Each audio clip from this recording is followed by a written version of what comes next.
श्री शिवाय नमस्तुभ्यम। हम सबको पता है कि आज है 31 मई यानी कि तुमरुका जयंती का बहुत ही विशेष सा दिन। और अगर आप अपनी फैमिली के बारे में बहुत टेंशन में रहते हो, बहुत परेशान रहते हो, तो ये वीडियो आपके लिए है। कुछ भी नहीं करना, आज रात में एक तुमरुका दीपक चुपचाप काला तिल डाल करके अपने घर पे अगर आप जला देते हैं तो यकीन मानिए पूरी फैमिली आपकी खुश रहेगी। लाइफ में कभी उन्हें किसी भी चीज़ को लेकर कोई भी प्रॉब्लम, कोई भी दिक्कतें नहीं होने वाली, ठीक है ना। बड़ा ही स्पेशल सा उपाय है, तो आप सभी लोगों को उपाय ज़रूर करना होगा। लेकिन उससे पहले आपको एक छोटी सी बात बता दूं कि वीडियो को पूरा देखिएगा ताकि सारी चीज़ें आपको आसानी से समझ में आ पाए, ठीक है ना। देखो अब जलाना क्या है हमें, दीपक। तो स्क्रीन पे आपको दिख रहा होगा दीपक। बात करते हैं कि भैया ये दीपक हमें गोल बत्ती का जलाना है या लंबी बत्ती का। देखो इसमें ऑप्शंस होते हैं। ऑप्शन का मतलब क्या है कि जैसे हर इंसान के अपने अपने कष्ट हैं। अगर यह उपाय आप धन संपदा के लिए कर रहे हो तो लंबी बत्ती का दिया जलाएंगे, ठीक है ना। अभी क्या नाम बोलना है, कहां पे जलाना है उसकी बात करेंगे। अभी हम सिर्फ बात कर रहे हैं कि गोल बत्ती जलेगी या लंबी बत्ती, ठीक है ना। अगर आप धन संपदा के लिए उपाय कर रहे हो तो लंबी बत्ती होगी। अगर आप किसी कष्ट को दूर करने के लिए उपाय कर रहे हो तो गोल बत्ती का दिया। अगर आप बीमारी के लिए इस उपाय को कर रहे हो तो गोल बत्ती का दिया, ठीक है ना। बात आ रही क्या समझ में। चलो अब बात करते हैं कि भैया इसमें हम डालेंगे क्या। तो आपको इसके अंदर डालना होगा घी डालोगे, ठीक है ना। आपके घर में घी नहीं है तो आप तिल के तेल का भी इस्तेमाल कर सकते हो, ठीक है ना। अब बात करते हैं कि इस दीपक को हम जलाएंगे कहां पे। सबसे पहले तो आपको एक चुटकी लेना होगा काला तिल और इसको जलाना होगा। दो ऑप्शन आपके पास में यहां पे भी होते हैं। पहला है कि अगर आपके घर के आसपास आंवले का पेड़ है, एक तो शुक्रवार का दिन है तो या तो आंवले का पेड़ हो या फिर बेल का पेड़ हो, उन दोनों में से किसी भी एक पेड़ के नीचे आपको उस दीपक को जलाना होगा। किसका नाम लेकर के जलाओगे, तुमरुकेश्वर महादेव या फिर तुमरुका जी का। अब यहां पे अगर धन संपदा के लिए कर रहे हो तो लंबी बत्ती का दिया, और अगर आप किसी और कष्ट के लिए कर रहे हो इस उपाय को तो गोल बत्ती का दिया, ठीक है ना। लेकिन जलाओगे उस दीपक को किसका स्मरण करते हुए, तुमरुका जी या फिर तुमरुकेश्वर महादेव के नाम से जलाएंगे, है ना।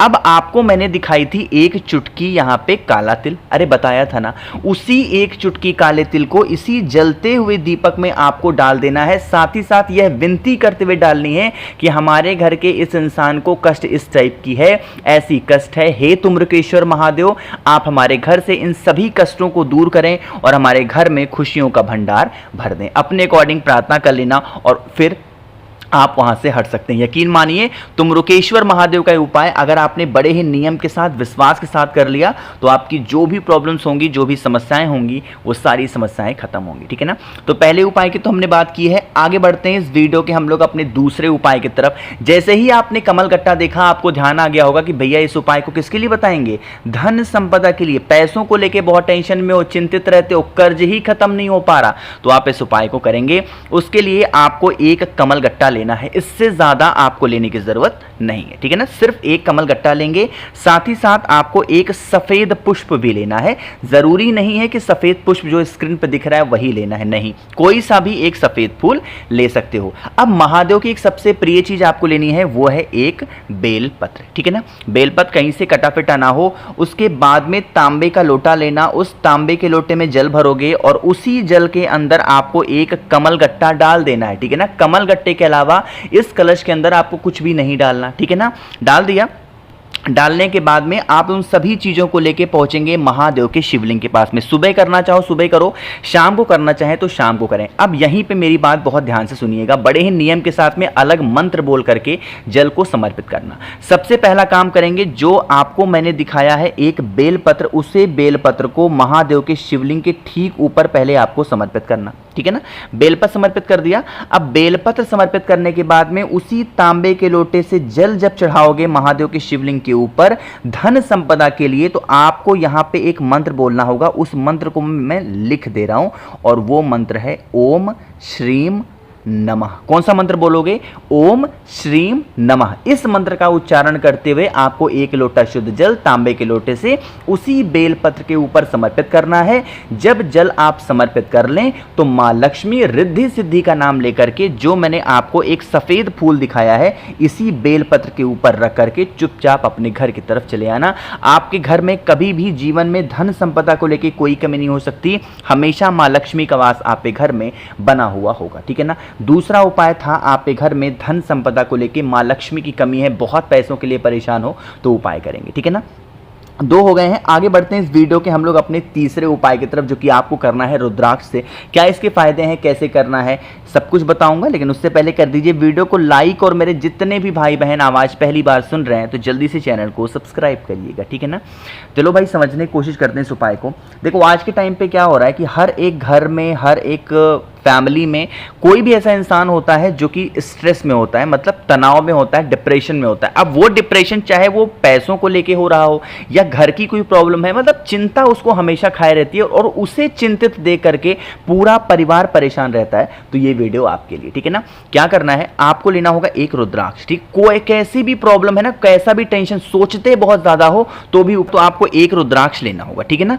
जरूरी नहीं है कि वो एक रुद्राक्ष कोई स्पेसिफिक होना चाहिए। आपके घर में जो भी रुद्राक्ष हो ना, जो भी रुद्राक्ष हो, एक मुखी, दो मुखी, पांच मुखी, चार मुखी, छह मुखी, आप ले सकते हो। कोई भी एक रुद्राक्ष लेंगे और उस रुद्राक्ष को लेने के बाद में तांबे का लोटा लेंगे, उस तांबे के लोटे में जल भरेंगे और रुद्राक्ष को इसी कलश के अंदर डाल देना, ठीक है ना। अब यहां पे जब रुद्राक्ष को डालोगे तो तांबे के ही लोटे में डालना है और कितनी देर तक, 30 मिनट से लेकर के 60 मिनट, यानी कि आधे घंटे से लेकर के 1 घंटे तक उस रुद्राक्ष को उसी कलश के अंदर पड़ा रहने दो, है ना।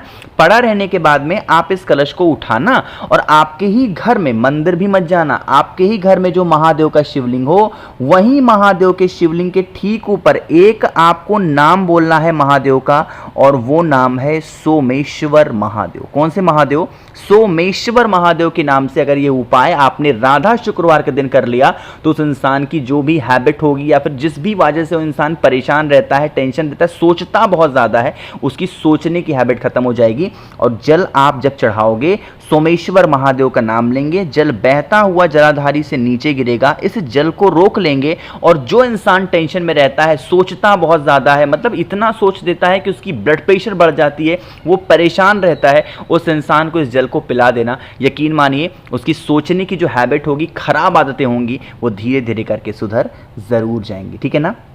तो यहाँ पे हम लोगों ने 3 उपाय की बात कर ली है। आगे बढ़ते हैं इस वीडियो के सबसे आखिरी और बहुत ही छोटे से उपाय की, जो कि हमारा चौथा उपाय है। बात करते हैं इस उपाय के बेनिफिट क्या है, फायदे क्या हैं। जैसे मान लीजिए कि आपके घर का कोई ऐसा इंसान है जो बीमारी से परेशान है। मैं बार बार बीमारी के उपाय बहुत ज़्यादा बताता हूँ, क्योंकि मैं ये सोचता हूँ कि हर इंसान घर में, अगर किसी के पास पैसे की भी कमी है कोई दिक्कत नहीं है, बट घर में बीमारी प्रवेश ना करे। समझ रहे हो ना।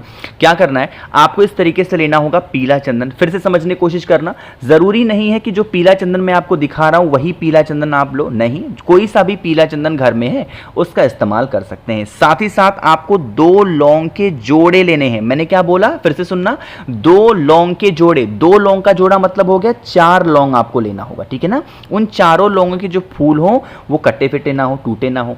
फिर एक तांबे का लोटा लेंगे, उसमें जल भरेंगे, जल को भरेंगे और पहुंच जाएंगे वट वृक्ष के नीचे। कहां जाओगे, वट वृक्ष यानी बरगद पेड़ के नीचे। बरगद का पेड़ नहीं है घर के आसपास तो महादेव का शिवलिंग हो घर पे, वहां पे भी कर सकते हो, कोई दिक्कत नहीं, ठीक है ना।